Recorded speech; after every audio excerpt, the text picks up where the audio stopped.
Ay, hindi ka na ba pag-uusapan natin, Nick? Pinagmumukha mo ba akong tanga? Gusto mo ka magmukhang tanga? Di ba may kausap ka na nga? Ano, pagmumukha mo akong tanga? Ha? Sabihin mo na kasi sa akin, Nick, kung pinapasa mo ako para di na ako masa. Bakit, Nick, sa part bata hindi naintindihan?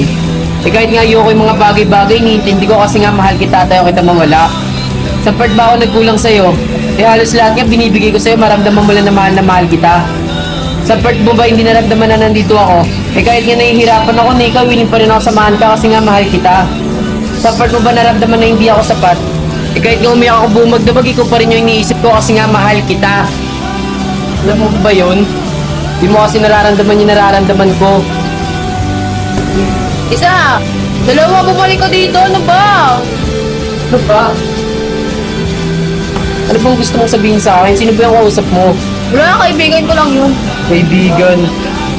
Kaibigan ko nga lang Mukha yun. pinaglololo ko, Nick. Alam mo, Nick, di naman ako nasasaktan kung may kausap kang iba eh. Nasasaktan ako kasi pinagmumukha mo akong tanga kala Tiriri. Pinagmumukha mo akong tanga kala Sir. Pinagmumukha mo akong tanga sa lahat ng mga tao dito. Ano na papaya? Kailan kita pinaya? Manid ka ba talaga, ha? Sabi mo nga sa akin kung manid ka. Alam ng mga tao dito kung gaano kita kagusto. At alam ko rin sa sarili ko kung gaano kita kamahal. Kaya huwag mo pinagmumukhang tanga. Alam lahat ng mga tao dito, Nick, na gusto kita. Paano, Nick, pag nalaman nila na may kausap kang iba, sa tingin mo ba hindi ako mapapaya?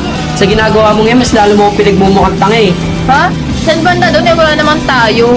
Maganda na lang ba talaga yung tingin mo sa akin, Nick? Kasi ako hindi eh. Nire-respeto kita. Alam mo, Nick, sa totoo lang, marami akong pwedeng kausapin, pero hindi ko ginagawa kasi nire-respeto kita. Kasi nga mahal kita, alam mo ba yon? Kasi Nick, nakikita nila, Nick, ang saya natin sa social media. Tapos may ikita nila, may kausap akong iba. Sino mapapahiya, di ba ikaw? Kaya never ako nakipag-usap sa iba, Nick, kasi nire-respeto kita. Kaya sana, Nick, ganun ka rin sa akin.